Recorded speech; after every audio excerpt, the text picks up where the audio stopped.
This is TWIS, This Week in Science interview episode, recorded on Friday, May 6th, 2022, with our guest, Gregory Forth. I'm Dr. Kiki, and today we will fill your head with hobbits.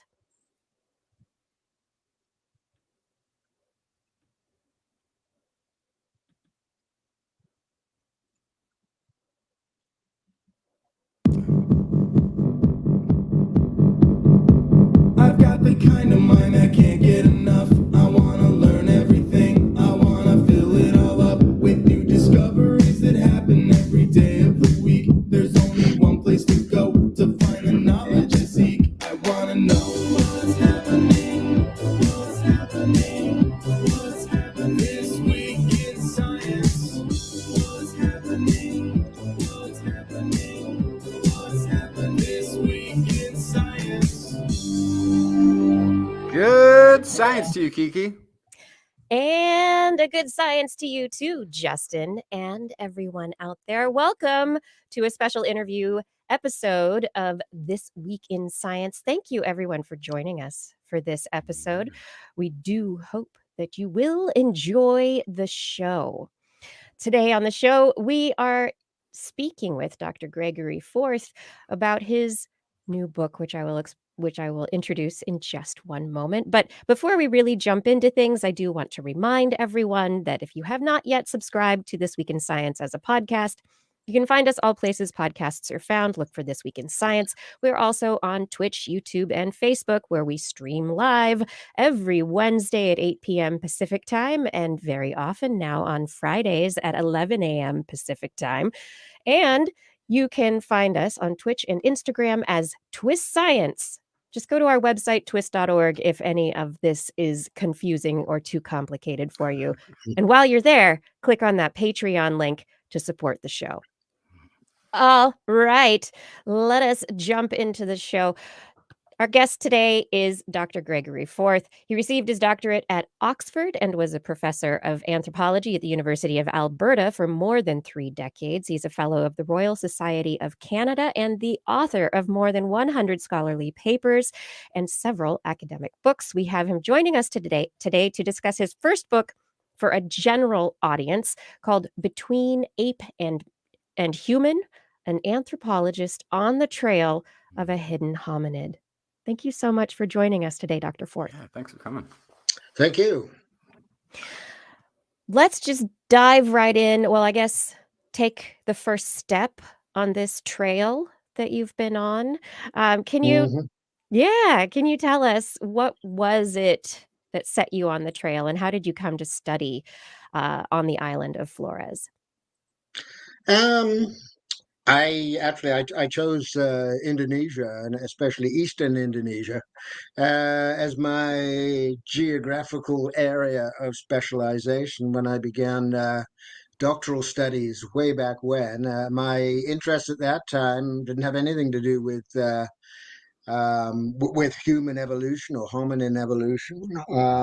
I was still am a social or cultural anthropologist, and I was interested in such things as the indigenous religion of an island called Sumba, which is just to the south of Flores. Anyway, that was in the 1970s. In the 80s, I took up a position in Singapore initially, later in Bangkok, with the British Institute, which is in Southeast Asia, which is one of the overseas institutes of the British Academy. One of the requirements for that position was to start a new piece of research in Southeast Asia.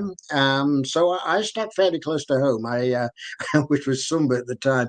I decided that I wanted to look at some of the peoples on the island Flores to the north, ones about which not very much had previously been written. So I chose in particular a people called Nage, who reside right in the central part of Flores Island. And very soon after I began in working in Flores, researching in Flores, I started to hear about small-bodied hominoids called abugogo, which some people may be familiar with.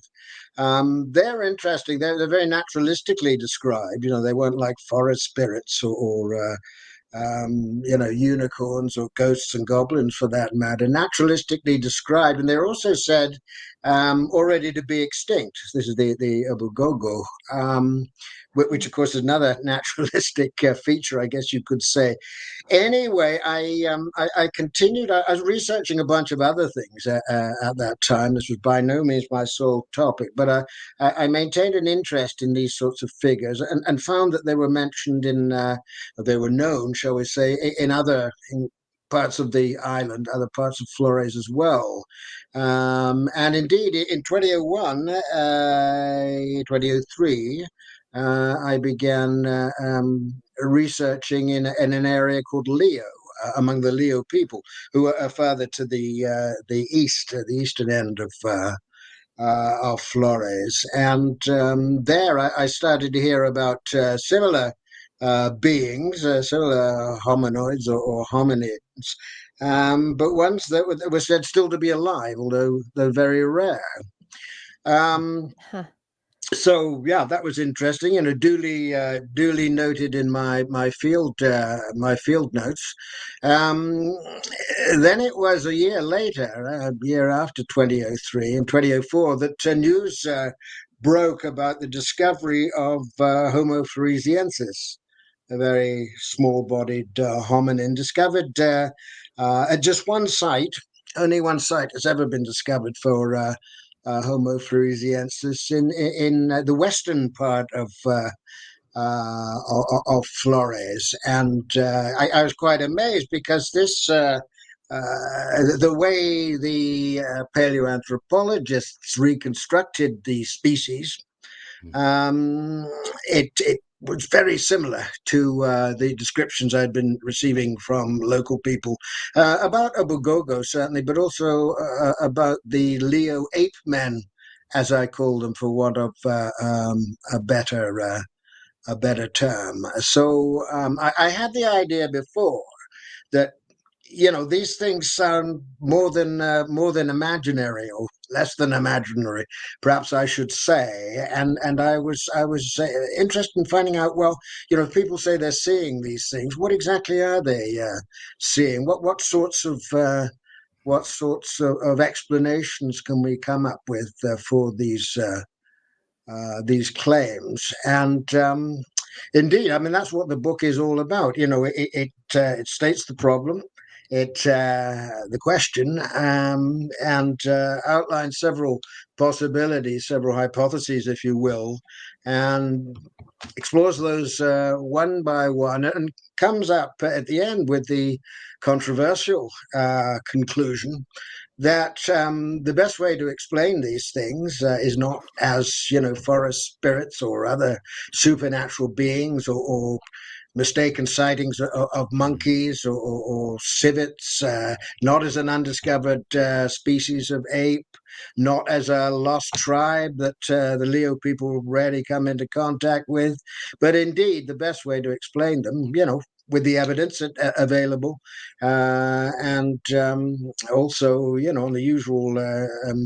usual rational way of constructing an argument. The best explanation was that they were seeing something, and indeed, or that some of them were seeing something, something that indeed corresponded very closely to reconstructions of this fossil hominin called Homo floresiensis. And yeah, I mean, that is basically the book, although there's a lot more in it than that.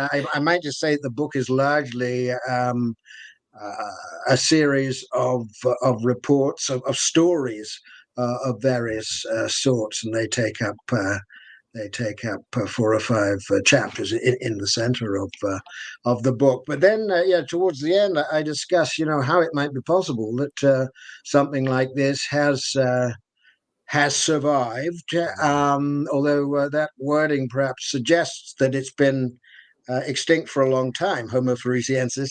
Although, of course, that's something we don't know, especially because Right. there's only ever been one location, one site for the remains. Right. So yeah, that basically is it. I discuss problems in writing about human evolution, or indeed the evolution of any creature generally, towards the end. And I point out, among other things, that we are kind of stuck in the West, at any rate, with a notion of progress, which kind of a unilinear arrangement of things getting better and better all the time, which sometimes even among dedicated scientists and other academics interferes with our with the sorts of explanations we're willing to entertain, among other Yeah, things. Yeah. one of those expectations that these hobbits sort of countered was the expectation that with that small of a brain, there Mm-hmm. shouldn't be technology. There shouldn't be, Uh-huh. this tool Yeah. use and hunting and everything else. Okay. And then, Yeah. then we just right there, we kind of have to reassess. Okay, well, the size of the brain, obviously, we knew Mm-hmm. wasn't the whole story, but it seems very much that they have defied what we considered possible. Indeed, although there are other questions. I mean, the evidence for well, let me say that something we've come to know relatively recently that we didn't know before is that chimpanzees, and indeed other animals, other non-humans, produce and use tools. But Mhm. Yeah. for Floresiensis, one thing I must say straight away is that I'm not committed to the hypothesis that these things descend from the fossil remains of Floresiensis. They could be a kind of a cousin species. And that's all, that's Cousin all species, laid a Because out there's hybrid no species. evidence. We only in the book. have. Yeah. Yeah, But we Yeah. well, do there the have evidence. been hominins, small-bodied hominins, apparently on Flores, according to the archaeological, paleontological evidence for well, it could be 1 million years, and that's a Yeah. long time for something to evolve and to give rise to different branches. So. Yeah. Yeah. So I want to talk about the island of Flores and get you've been there, you've been in the Mhm. field. Can you set the scene of these different areas where Abu Gogo has possibly used to live and then where the Leo people have possibly still where they're possibly Mhm. still seeing an Right. extant creature? Yeah, well, I am convinced they're seeing something. What it is perhaps more complex a question, but we've got yeah, that's the shape of it. A long, relatively thin in many places island. It's about the tenth largest of the numerous Indonesian islands. So it's quite big. It's not just some kind of South Pacific South Pacific desert island, as they say, with just one coconut tree. It is on the whole mountainous, although the highest mountains are towards the eastern end, where the Leo live. Their country is very mountainous, and but also towards the western end. Of Flores, where the site containing Floresiensis remains was discovered in 2003, but announced in 2004. Mm. What else to say? It is tropical. It's climate wise, ecologically as well. It's pretty various. So on the north coast, well, on the coast generally, but especially on the north coast, you have very, very dry conditions, very, very hot as well. The north coast, especially the northwestern part of the island, is where you find Komodo dragons. Mm. Which, by the way, are another 10-foot long lizards, the biggest lizard in the world. That's quite well named as dragons. Yeah, they're found in very, very dry areas, dry coastal areas. They too, by the way, were known to local people before they were discovered. By Right. Western scientists, Dutch scientists, early in the 20th century. So yeah, dry on the coast, especially the north coast. The interior areas are much better watered. So you're talking about tropical forest in many places high up in the mountains where you get the most the most Most rainfall. rain. Yeah. So Yeah. how would these mountains and the forests influence the stories and how possibly the interactions of the people on this island?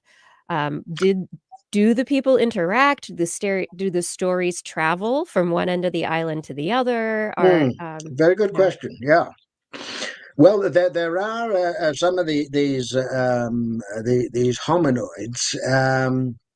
You'll notice I'm using hominin and hominoid and so on. There are distinctions, but we needn't worry about these things. Human-like creatures, in other words. There are stories that we can call myths because they happen, at some time in the distant past. We don't know when. We don't know the names of the characters. That they contain fantastic or supernatural elements. Therefore, anthropologists call them myths. Some of those are quite similar to one another, so there is evidence of them having travelled. On the whole, though, I will say that certainly before they built modern roads, travel on Flores was pretty difficult, and yeah, it's not that easy at present either. It takes a long time to get around, even with the modern Trans Flores highway. But no, I just talking about separation of peoples. Yes, you have a number of distinct ethno-linguistic groups, um, several different language families. Huh. The Nage in central Flores and the Leo towards the east speak languages of the same family, but they are different. Like English and Dutch and German sort of thing. Maybe not quite that distinct, but you get the idea. Enough of an isolated history, even being on the same island. Oh yes, yeah. No, I mean people adapted to their localities. They did trade with neighbors, but on the whole, people spent their lives within a fairly small compass. Just one example in Nage, which is the area I know best. You can go just 4 or 5 kilometers away and find different names for things, different words, even different words for such basic concepts as to go or to travel, and so on. So I, mind you, I mean, local people are pretty good with languages, and they're often bilingual or even multilingual. But I mean, that will give you some idea of the isolation, which has changed since the colonial era, Right. which began back in the 20th century. Didn't last too long, but you know. Yeah. And Uh, you wrote a book previously though about discussing metaphor, and I Oh love yeah, the title of your book was so fabulous, A Dog Pissing at the Edge of a Path. yeah. Actually, that won the Diagram Prize Yeah. for 2019 or 2020, one or the other. The Diagram Prize, which is the most unusual title. Some people don't like winning that because it suggests the rest of the book is inconsequential, or only the title is worth reading. But I thought it was a pretty good title. It is a direct translation of one of the metaphors that people in the Nage region specifically use. Yeah. And do you find, especially with these different languages, the metaphors, they're, obviously, I'm Mm. not saying obviously, but metaphors, do they differ as much as the words for things i- in the Well, cultures yeah. on I the mean, same island? I have some facility in the Leo language because my knowledge of Naga, they are, that closely related. Although, as I've said, there are differences. I haven't paid that much attention to metaphors in Leo, but I know some are the same. And one thing that particularly interested me about these metaphors is how some to all intents and purposes, the same as ones you find in English. So, what does that say about the human mind? Yeah, those Raise a profound lot of truths. questions anyway. So you got these two sort of groups, and they both have identified Hmm. this creature as being part of their cultural knowledge. And Hmm. are they very similar, or how do they differ in any way between these two interpretations of this ancient The creature? hominoids, how do they differ? Or Or yeah, how did they have two different versions of the Ogobogo? I'm gonna say it uh-huh. wrong, sorry. And Go, one, yeah. yeah, and then and And the so Leos, in the yeah. Leos, they have a Mhm. slightly different version of this sighting of this creature. What is Well, how yeah, no, similar no. is it? How different? Um, okay, Well, one thing to say, of course, is that according to the Nage, the Obugogo are extinct. So, That's a big one. So we they don't used to claim see them, sightings. haven't In seen them in other a long words, time. yeah, yeah, no. So there are no sightings. There's actually an exception of that in the book, but I won't go into it for now. Yeah, well, I mean, we assume that most of what people say about Obugogo is passed on, within families and villages and so on. The Obugogo, if anything, if you can make a difference in the content, Mhm, or notice a difference in the content of the descriptions, the Ape-men of Leo are smaller mhm, and perhaps less hairy as well. And the descriptions tend to be a bit more various in regard to such things as height. Of course, that would apply especially anyway to sightings, because if people are seeing things, presumably they're seeing different individuals at different times. They're seeing different genders, different ages, and so on. So you find the sort of variations that you would expect to see in any natural species. Huh? And in the extinct version, is there any indication of how far back they are thinking it was seen, or Yeah, yeah. I Yeah. mean, I would say several hundreds of years is probably okay? not a bad. Yeah, I mean, I have. I mean, in another book, I sort of analyzed this question, and I mean, if you look at what genealogies are available, and Nagi aren't very good genealogists, then it could be as recent as 200 or just over 200 years, but. The the point is that those genealogies indeed aren't always accurate. So yeah, it would probably be longer than that. It'll be longer. And then there is a suspension of all doubt in this conversation, in that the most recent from that site that has been dated is like now 40,000-50,000 years, somewhere in that range. 50 to 60 actually, 50 to 60. although it was previously it was There was reckoned that that one of the tantalizing, specimens, yeah, yeah. 10,000 year for a bit was floating out there, but then that one got Well, it was pushed. 12,000. I think was the most usual date in print, which was extraordinarily recent. Actually, Yes, 50, 60,000 years ago is is still, yes. extraordinarily recent for Yeah. for a hominin quite distinct from Homo sapiens. And one thing I was going to say is that the remains of, I think, 13 individuals at Liangbua, the single site, covers tens of thousands of years. So these things were around in that area for quite a long time. But And by then you the were same mentioning token, they were elsewhere, obviously elsewhere on the island Right. as well, and we don't know how long but you were they mentioning that survived. some of it was there was other evidence, and I don't recall. I guess it's not identified as Homo floresiensis, but there was other evidence suggesting 750, 800,000 year. That's right. Uh, Yeah. and what is that? What is that? Well, it's curious because well, let me say first of all that the evidence consists of a few teeth, couple of teeth, and a fragment of a mandible, and all that was very deliberately searched for because that area that was in Central Flores, just to the north of the Nage folk I know. In fact, they claim that as part of their territory. Um, they were looking for that quite deliberately for 10,000, 10 years, they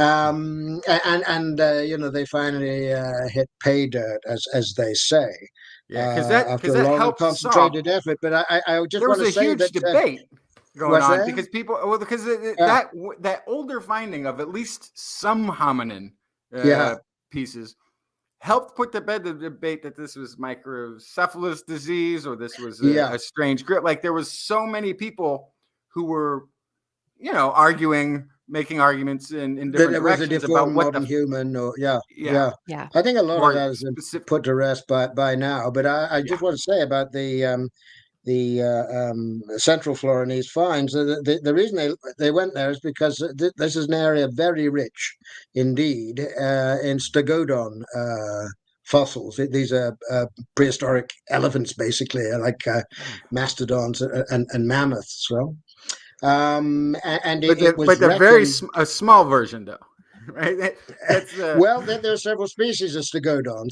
Somewhere, at least two species, I think it is, of pygmy stegodons. But okay. to get back to the hominin remains, the teeth and the bit of a mandible, it's been shown that it's a very small sample, of course, but it's been shown that this individual or individuals, more than one individual actually, were even smaller than Floresiensis. So if we're talking about, at most a meter or so for Floresiensis, then in this case we're talking about something like 70 centimeters, which in feet and inches is, what is it, just over 2 feet, something like that. Yeah, 30 inches, That maybe. is What, incredibly what is that? fascinating.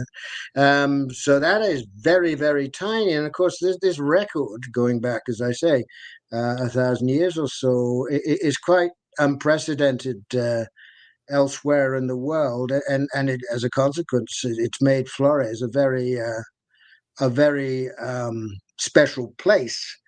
I don't know if you remember back in well, around 2004, when the news broke of Floresiensis, there was a picture created by an Australian paleo artist, which showed one of these Floresiensis is with carrying a large rodent over its shoulder. Does that ring a bell? I'm not remembering that, but Yeah, there well, have been many images, but yes, that yeah. This is a lot of the paleos didn't like that one, but partly because it was a man, whereas the type specimen was a woman. is a female. Yeah. Yeah, but I just wanted to say, with regard to the special character of Flores, that it has the world's largest rat, which is a wild creature. It doesn't live in houses. And it's endemic, means it's found only on Flores. And there's a picture of it in the book. And Oh this is yeah, the guy with the thing. yeah, Yeah, yeah. a I picture remember of the it in the book, spear. and it's like, I mean, with the tail, it's about 3 feet long. This this rat. So the nightmare of every cat. Getting back to cats, and yeah, no, this is quite possibly one of the things that the Ape-man, Floresiensis, other hominins could have preyed on. Although the evidence suggests that they were mostly vegetarians. In fact, there's enough vegetarian food about. And there's also the question of how they would hunt something like that, because although it's just a rat, it is a ferocious um, animal. In fact, I discuss that aspect of the creature in my metaphor book. I wonder, if Floresiensis, even with its small stature, smallish brain, we Hmm. know that many chimpanzee and other primate species, human species, hunt in groups, and so there's like a Yeah. pack hunting behavior. And so, if it's this ferocious big rat, perhaps they were hunting in groups, and that made it possible. Yeah, at the same time, it helps to have dogs to kill Yeah. these things, which and skilled dogs as well, which Yeah. Floresiensis definitely wouldn't have had. I mean, one thing I want to say, and I'm glad you mentioned that, the Floresiensis, just to speak of him, or her, has a brain about the size of a chimpanzee's. The brain is small in size, in volume, even in relation to the small body. Yeah. There have been arguments advanced that although it was small, it was complex, and so the species could have been capable of complex thought.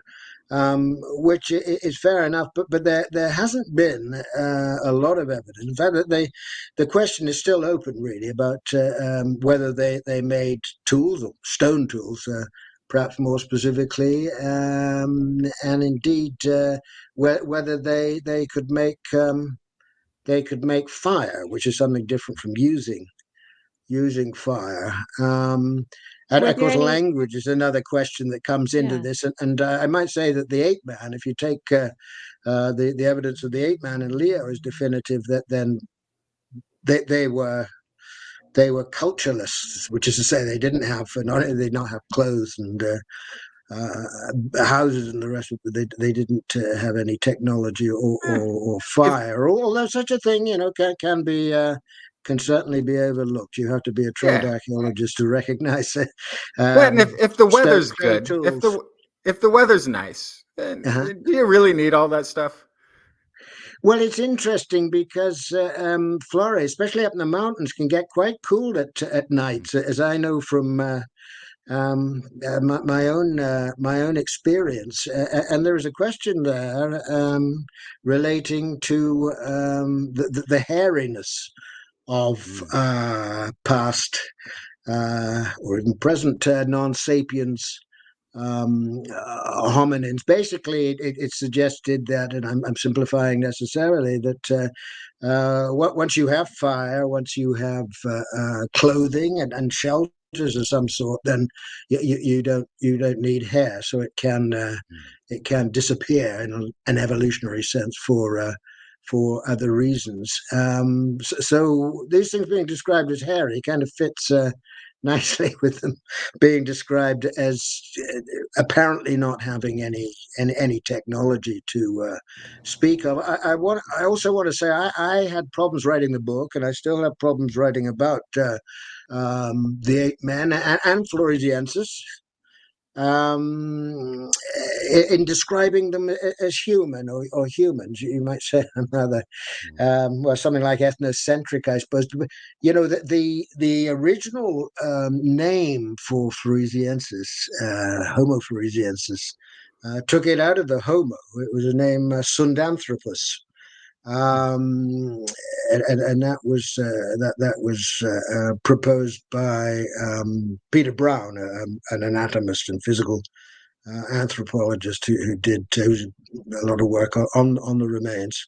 And is Um, that was something about was it the wrist or something? The wrist or the shoulder seemed oh, more okay.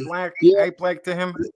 right. No, a wrist, shoulders, feet, and well, the teeth to some extent, but certainly wrists and shoulders and limbs and so on are more comparable to well, some to a chimpanzee or even a gibbon comes in there somewhere. Wow. That's the wrists, I think, or indeed an Australopithecine, which is probably one of our ancestors. It goes back several millions of years in Africa. Similarly small-bodied. by the way, and well, there's a lot more to say about the comparison with Australopithecines or southern apes. Sundanthropus, by the way, Sunda is a geological term for a large part of Indonesia. Anthropus actually means man, but it's curiously enough, it's always been used to refer to things that weren't Homo, weren't I think I'm right saying weren't hominin. But yes, a kind of a fine distinction. Anyway, it took that name would have taken Floresiensis right out of the category of Homo. So, to which, if you're talking about hominin, by the way, Australopithecines Yeah. do belong to that. So it gets a bit complex. But it is, I mean, I haven't decided, but I tend to the view that this was something quite far removed from yeah. humans, especially anatomically modern humans. And if so, I mean, it's a bit of an overgeneralization, but it does suggest that it would have had a better chance of survival. I mean, when you have two populations of the same species competing over the same resources, then you're going to have trouble. Although it's commonly the case that you have very closely related species of things sharing the same territory, maybe not exactly the same territory, but overlapping in their territories. Like in Alberta here, we have two species of bears, two species of deer, and on and on, and they're all in the same genus and so on. So I one reason I like the term Ape-man, especially the ape part. Is a bipedal and erect standing bipedal walking ape possible or not? You might say, well, of course it's possible. We're bipedal apes, right? Yeah, exactly. I've met a few. I think you get my meaning. Something much more like an Australopithecine, which was bipedal as well, but something in certain respects more like a chimpanzee that's walked exclusively on two limbs. Yeah, that's a whole Yeah. interesting side piece there too. When we're talking about evolution, and we were talking at some point earlier about thinking of things in a linear progression. Most of those knuckle walking apes learned to do it. They didn't necessarily start that way. We may have had a semi, at least bipedal ancestor that we share in common with them. It's not that mankind had to come off of the knuckles and then walk upright. We may have already had that to some extent. Not like we've got now. Yeah. Yeah. But there's so much that we still really don't. There's so much that we still really don't know, right? We're putting the story all together with these bits and pieces of fossils, which are often incomplete, or we don't have many samples of, and then I think we're also putting it together with these indigenous stories, and trying to play forensics, a forensic researcher to tell the story of human evolution, or the story of life on Earth. Like, is the way that you're approaching telling this story, is it different from, say, the geneticists and the other natural scientists who are maybe looking at this very physical evidence? Yeah, well, I mean, I will say that for most paleontologists, biologists, and so on, the only evidence is the only thing that counts as real evidence is physical evidence, a body or bodies, or the fossilized remains of the thing. The kind of evidence I deal in, or most of it tends to be dismissed as mythical. or folklore of But that folklore. must Uh, have been a really I was yeah, blown away when okay. the details, the physical finds were Yeah. coming in. But I wasn't sitting there having heard two versions of this story Uh-huh. uh, from the people in that Yeah. area. I mean, it must have been a pretty quick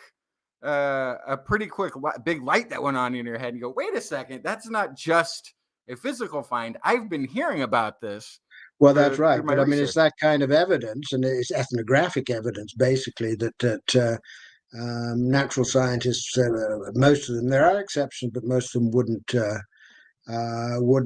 accept. But at the same time, of course, if you talk about paleontology, the evidence for anything is extraordinarily slim. I do discuss towards the end of my book the state of the fossil record. You know how unlikely it is that anything that's existed becomes fossilized, even just one individual, and then you look at the chances of somebody actually finding that thing.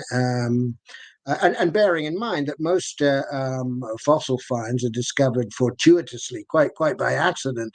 Relatively rare cases do somebody actually think, "Wow, they construct a theory. There must have been something like this as well," and they go out and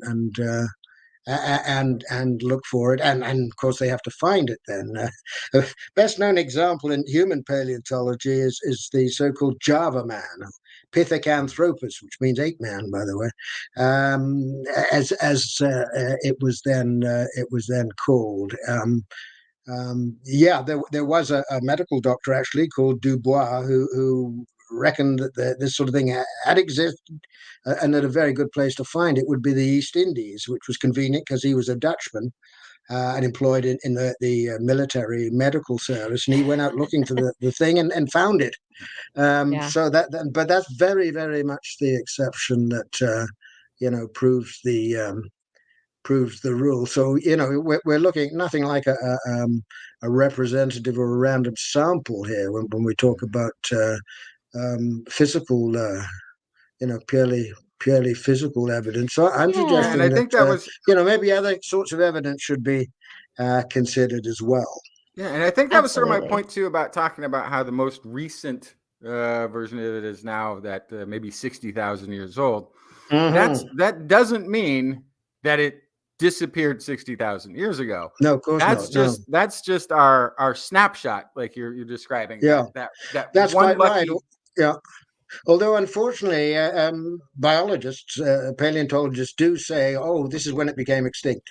Right. It became extinct. You'll read that over and over again. With respect to any number Yeah. of ancient species, or what are thought to be ancient species. Something I discuss also in the book is the creatures that were thought to be long extinct, millions of years ago. They died out, but which have shown up in It I guess it's all happens. in the 20th century now. Yeah. One is a coelacanth, which is a large primitive fish. In fact, there are two species of those. One found off the coast of South Africa, and the other was found in Indonesia, as a matter of fact, in a fish market of all places. Luckily, the person who found it just happened to be a biologist or oceanographer Right. on holiday Right. on his Right place, honeymoon, I right think. time. Yeah, yeah. So you see how much chance comes into this. I mean, it's very possible if just a few things had been different during the 20th century, that very possible that we wouldn't know anything about Homo floresiensis. Yeah. And so Homo floresiensis has made a big difference in terms of this view of hominin evolution as producing a kind of a bushy tree, meaning that you have a number of species alive at the same time. Although, until 20 years ago, nothing so different as Homo sapiens, say, and Homo floresiensis or Sundanthropus, if you want to call them that. But then again, there was a lot of overlap with just talking about overlap in time with between modern humans and Neanderthalensis. Homo erectus also. The Ape-man of Seems to Jah. have really gotten around for a very long time. Yeah. Yeah, A well, very that's long a time. highly successful species. Yeah. A couple of million years. May well be better than we do. But Yeah. that overlaps with Homo sapiens by at least 100,000 years. And depending on definitions, maybe twice that long. So, you Yeah. know, I'd they love to know. didn't wipe one Yeah. another out. That's all. Yeah, and that's Yeah. also the fun. We talked about the end date. It's also when they put a start date on a species. I also always find that very, very fascinating. That could Oh be well, a start decided date, of course, is the earliest. It's not a real start date. earliest It's thing, the right? earliest. Earliest evidence. Earliest find, earliest Yeah. dated Yeah. find. Yeah, yeah. So how Yeah. long it I had been around wonder before that, we don't know. Yeah. I mean, you mentioned earlier, like, the colonist perspective, the Western colonist perspective coming in and kind of bringing our own view of how things worked into the native people and indigenous cultures. And as we're, finding out more and more, you know, in Aboriginal cultures in Australia, there's knowledge Yeah. going back, Hmm. not tens of thousands, hundreds of thousands of years. And So it's neat. yes, steep. And so if we start looking at, this braided stream, the bushy tree, the Neanderthals who lived at the same time as Homo sapien in Europe and Homo erectus and other species, how much do you think that we have to learn from about our own human history from just listening to these indigenous folklores and what are we doing wrong that we aren't hearing more? Yeah, yeah. It's a difficult question because people like the Leo or the Nage, just to speak of them, they believe in the existence of, say, believe, they describe that they accept as real, what we would call spirits, forest spirits, spirits of the dead active in this world, and on and on. You have to be careful in distinguishing different categories. At the same time, they talk about all kinds of animals, of creatures that exist in their territory or used to exist, and they line up very nicely, as a matter of fact, with the views of zoologists and ornithologists and What is there an all the example rest of of it. that? Is there an An example of ex- that? Like, do they have yeah. there was such strange fauna there? Like there was a giant pelican or something that was roaming around as Oh, well, a like stork. Yeah, yeah, or a stork. yeah, Thank you. yeah. No, I don't think that's known to local people. That goes Okay. back, Yeah. some time that very probably is extinct. But what can I say? I mean, they have they have special names for most species of birds that are found in their territory. Whether they're useful to Mhm. them or not, whether they're particularly significant. They should identify these and classify them, and as I said. Give them names. Fortunately, several people on Flores, certainly the Leo, make their own distinction between what we would call spirits and other existent things. So they say that spirits and their high god, if you will, as well, are my mesa, which my mesa means only soul or only spirit. In other words, they don't. Mm. Fakimona is the way the Nage put it. They don't. They're bodiless, right? And Right. they also say they're invisible, except perhaps to special individuals on rare rare occasions, this sort of thing is always an exception. But with regard to the ape-men, they say no, they're not like that at all.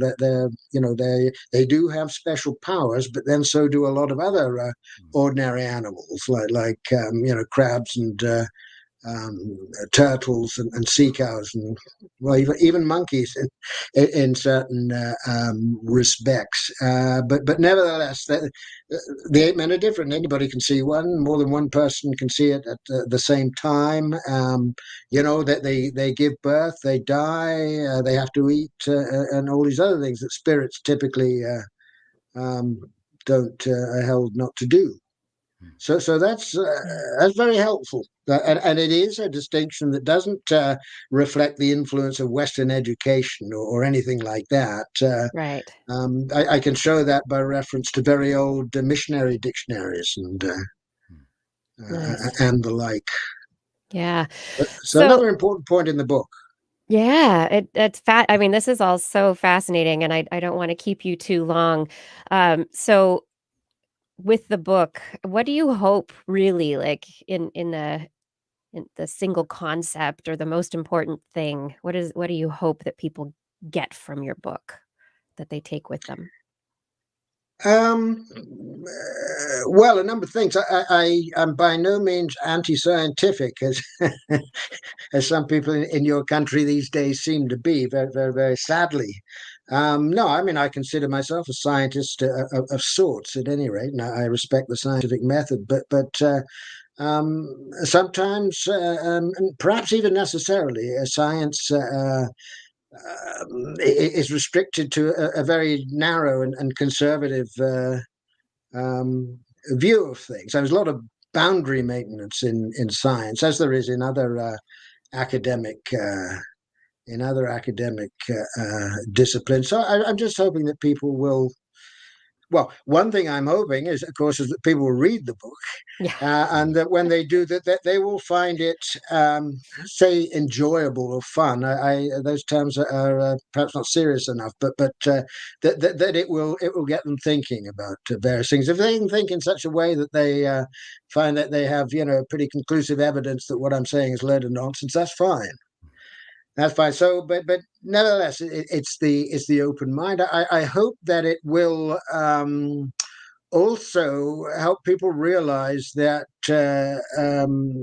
non-Western peoples in small, simply organized societies, communities, living in places that we tend to think of as the back and beyond, or the ends of the earth, that people English readers will realize that these people know a lot. Even though they don't have all the technology and material trappings that we do, that these people are no fools. That they have to live within their environment, and they have to know about it. So they really are a source. I don't say that their knowledge, their folk zoology, for example, should replace scientific or academic zoology. I'm just saying that there is room for complementarity here. Right, because in some Absolutely. ways Yeah. it's going to be more accurate and specific to actually living in that environment, whereas Uh-huh. the scientific view is going to be, what do we take away and analyze from this without living in this environment day to day? But the sort Oh, of yeah. biology knowledge that you learn living generations in a biome without destroying it Hmm. is a different knowledge, but it's absolutely biological knowledge as well. Yeah, well, that's right. I mean, obviously, there are differences between academic biology and what we call folk biology, which all of us have. Hmm. But they, well, one started with the other. In fact, I mean, it's been shown in a very good argument by Scott Atran that modern biological systematics, classification, taxonomy, and ultimately our view of change and evolution and so on, that all this comes out of Aristotle. His natural history, and as I've shown in another book, there is a fair amount of continuity between the biology, the zoology specifically of Flores Islanders, specifically the Nage people. I have to be a bit specific, and modern systematics that they're doing the same sort of thing. I mean, there are differences, but nevertheless, it's not as though people like the Leo or the Nage classify and name animals in any old way. They do it in ways that fundamentally are fundamentally similar to modern systematics as a biological classification. So yeah, all these anthropology, which is my discipline, writ large. I for too long, I think it's focused on the differences between people. I mean, some of the commonalities have been taken for granted, but there's still a lot to say about how remarkably similar we are when it comes to the basics. Well, Yeah, it's I one of the mean, things I love our about anthropology. senses, our Yeah. brains, the way that we interact with the world, Oh they're yeah, all just, And yeah, it's yeah. absolutely there's one of the things I humanity. love about the field of anthropology, because, like you said, early days there was a lot of attempts to separate people. I've seen it, a lot of attempts to separate people, to categorize them, sometimes in very dismissive, you could even call it racist ways, Oh yes, in ways yeah. that looked at different cultures. The thing you have to always remember about even the worst part of the history of anthropology is when the results come in, it actually has quite the opposite knowledge. Mm-hmm. Oh yes, It turns out aren't all these disparate groups of races in the world. No, we all share a common ancestry that what goes back to Africa. You can, I don't care if it's a book club, a cult, a religion, a nation, a tribe, whatever the culture is, whatever their origin story is, it's probably not correct. And there's probably a mountain of evidence in anthropology that can illuminate it. So all mm-hmm. the things that it's like the world's fact checker on history. So no matter Okay, what narrative someone has tried to convince people of, yeah, anthropology can produce evidence that usually refutes the desires of those narratives, which is the yeah, thing I love about it. Refutes the It's got a desires for very sure. core truth to it yeah, that yeah. that is very important in this world. Okay, well that's very complimentary, and I'm pleased to hear it. Pleased to hear your view on that. I think at the same time that um, we do, the general public that doesn't know as much about anthropology as it should, including in the respects Yeah. you mentioned. So I mean, my life has been spent writing articles for anthropological journals, which generally pretty specific, pretty specialized. They have to be in order to be accepted in those. In those journals. So this is my first general book, first trade book, and I find I'm able to do things well, certainly in a book you're able to say things that you wouldn't be able to say in the space of a short article. So Yeah. there it is. Yeah. Right. And I, I just think, I love that picture. It's the wrong it's the wrong environment, echo tone. Actually, that's right at the western end. This is the territory of the Komodo dragon. As you can see, it's pretty dry. The trees you see arrayed most beautifully are planted. They're coconut trees. But then you see the small islands off to the further to the west, which is Komodo, I suppose, from which the dragon takes his name. And I think you made a good I choice love and a that. beautiful scenery for a place to do your research too, and to do Oh, your really? studies. Yeah. Yeah, could have done much worse. You could have done It could have Yeah. desert archaeology, Arctic Well, archaeology. There's all sorts of just terrible choices. This This is looks great. very nice. yeah, I know life is tough there, though. As I know, increasingly as I've got older, a living can be pretty basic at times in that part of the world. Well, thank you for telling your stories and sharing. I mean, the book with the stories within it of the island, the people, field work there, adventures, the the mystery itself, trying to follow these trails of language and culture to be able to Hmm. tell a story. You know, some people may think it's controversial. Others may just find it a fascinating new perspective on life on our planet. Well, I hope so. Yeah. Yeah. Do you Okay. have Well, any thank you very much. Thank you Yeah. so much. Any final thoughts before we go? Not really. It usually happens. I stop these conversations, then half an hour later, I realize that there was something brilliant I should have And said. and it's probably in response But to the brilliant question I forgot to ask. Yeah, So oh, exactly. what was that? Oh, well, right. Yeah, no, this is always the way. But no, I think we've covered quite a lot and given a sense of the research, the study of the book, and Yeah. so thank you very much for your interest. Thank you so much for joining us, and I do appreciate it. Everyone out there, the book is Between Ape and Human. Dr. Gregory Forth, who has been joining us for this last hour to discuss. And just remember, if you want to see more of this podcast, you can find us on Wednesday nights, 8 p.m. Pacific time on our Twitch, YouTube, and Facebook channels. Thank you so much for joining us for this episode. And hey, Justin, do you want to give us if we what? If we what? if you learned for anything from today's show, remember. It's all in your head. Thank you, everyone, for joining us today.